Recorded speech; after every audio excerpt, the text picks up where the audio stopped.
Bienvenue au chemin de vie 1 sur la chaîne de Théa, thérapie holistique d'épanouissement et d'accomplissement pour cet horoscope onomantique du 10 mai, donc aujourd'hui, du 10 mai jusqu'au 18 mai. Voilà. Alors, cette semaine, vous êtes régi par la planète de Mars. Mars, planète d'action, planète de volonté, de dynamisme, de combativité.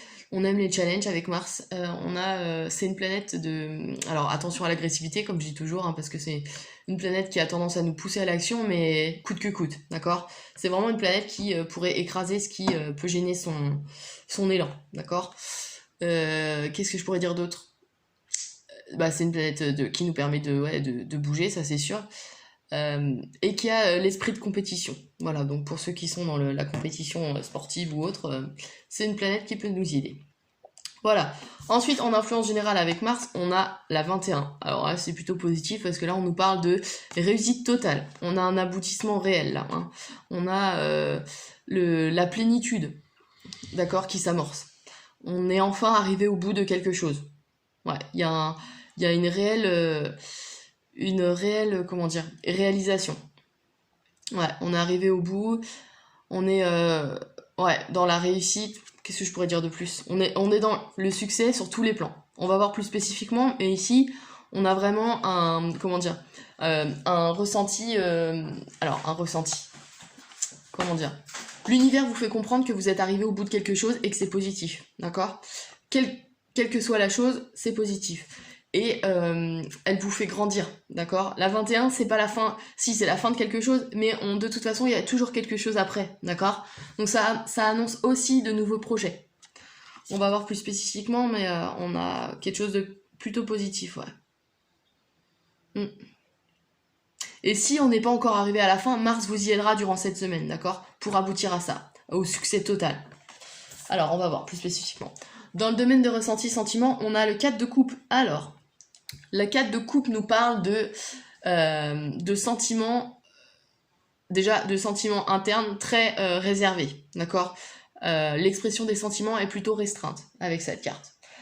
C'est une planète qui nous parle aussi alors déjà, c'est une planète, non, c'est une carte, excusez-moi, qui nous parle de sentiments, mais très... parce que les coupes, c'est les sentiments. Le 4, c'est la structure, c'est le carré. Ici, on a une notion de foyer, mais de foyer dans le sens maison physique, avec 4 murs et un toit. Là, on peut parler, attention, à un amour peut-être trop routinier, trop enfermant, qui peut enfermer la personne, ou vous-même, par exemple, d'accord ? Une relation qui a envie d'évoluer, enfin, qui doit évoluer de toute façon. C'est possible aussi avec ce monde-là qui apparaît, qui nous parle de nouveaux chapitres, de quelque chose d'autre. Ici, on a peut-être cette notion-là, d'accord ? On a aussi une notion de sentiment stable, de sentiment de sécurité, d'accord ? Avec la personne avec laquelle on est, on sent en confiance, vous voyez, vous vous sentez en confiance, mais elle manque peut-être de comment dire, de punch. Hein, on a vraiment quelque chose qui est plutôt stagnant. C'est l'inconvénient du 4, c'est que il est routinier et le changement n'est pas trop son truc. C'est là que ça manque un peu de spontanéité et de mouvement, d'accord, dans la relation. Mais sinon, on a quelque chose de plutôt stable. Pour quelqu'un qui cherche une relation sûre et qui veut être certain des sentiments de la personne, on les a ici, d'accord ? On a une réelle construction, d'accord, des sentiments. Donc ça, de ce point de vue-là, c'est plutôt positif, hein, d'accord ? Je vais avancer les cartes, vous les voyez mieux, mais... Voilà. Ensuite, dans le domaine des professionnels et ou matériels, domaine de la pensée, on a le 7 de bâton. Alors, premier niveau de lecture, dans le domaine de la pensée, ici, on a beaucoup de réflexion, d'analyse, avec le bâton, on a de l'action, donc ici, on a une action stratégique, d'accord ? Qui est censée... se positionner au bon endroit au bon moment et d'avoir une concrétisation positive. Alors, on a une énergie plutôt vénusienne ici. Enfin, avec Mars-Vénus, ça donne une cohabitation plutôt émotive et on a une tendance à s'emballer. Donc c'est là que le 7 est censé vous freiner un petit peu, parce que Mars va vous pousser à l'action. Là, on vous dit, réfléchissez avant d'agir. Tournez 7 fois votre langue avant de parler et lire les petites lignes aussi dans le contrat, d'accord ? Là, le 7 vous dit ne signez pas tout de suite, lisez bien les choses, les clauses, d'accord ? Qu'est-ce que ça peut nous dire d'autre ? On est plutôt passionné par ce qu'on fait, donc ça c'est plutôt bien. On a un goût pour la recherche ici, il y a quelque chose qui ressort de cet ordre-là. On a peut-être un aboutissement justement, par exemple d'une thèse pour certains d'entre vous, dans un domaine bien précis et spécialisé.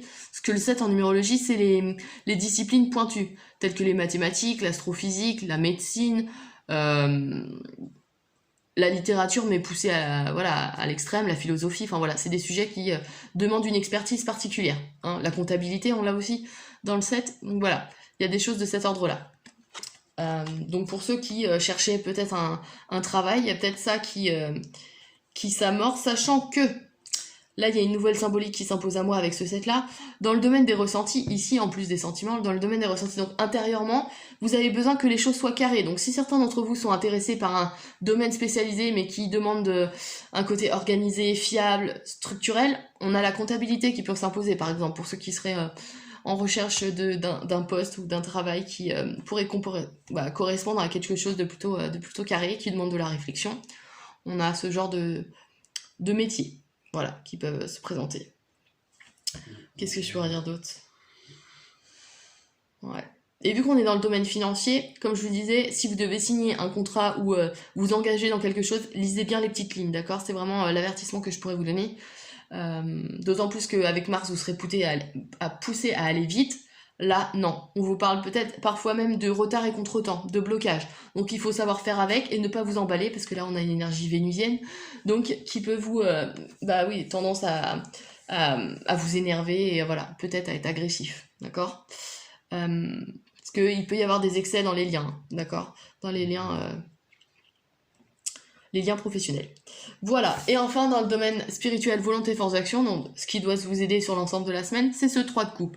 Alors, ce 3 de coupe déjà nous parle d'ouverture de cœur, d'accord? On doit communiquer ce qu'on ressent. Là, je vous l'ai dit, c'est un 4 qui est réservé.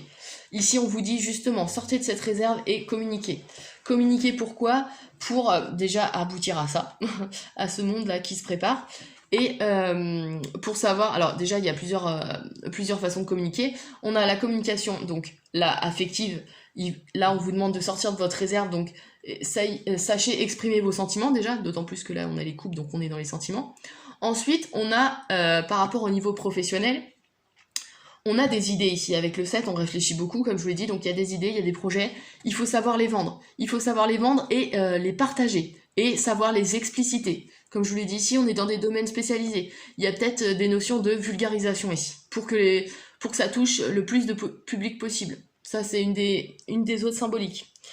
Ça nous parle aussi au niveau spirituel, comme je vous l'ai dit, d'ouverture de cœur, donc c'est-à-dire que vous soyez prêts à... parce que de la nouveauté, le 4, comme je vous l'ai dit, est assez routinier. Il y a des choses qui... si vous ouvrez votre cœur, il y a des choses qui vous arriveront et qui seront positives, d'accord? Mais il faut savoir être ouvert au monde. Voilà, c'est ce que je pourrais vous dire pour cet horoscope onomantique, donc du 10 mai jusqu'au 18 mai. N'hésitez pas à liker, à partager et à vous abonner si ce n'est pas déjà fait. J'ai un site internet si ça vous intéresse pour des accompagnements ou des analyses sur mon site, donc www.ta-accompagnement.com. Et je vous dis au prochain horoscope, à bientôt pour le 19 mai.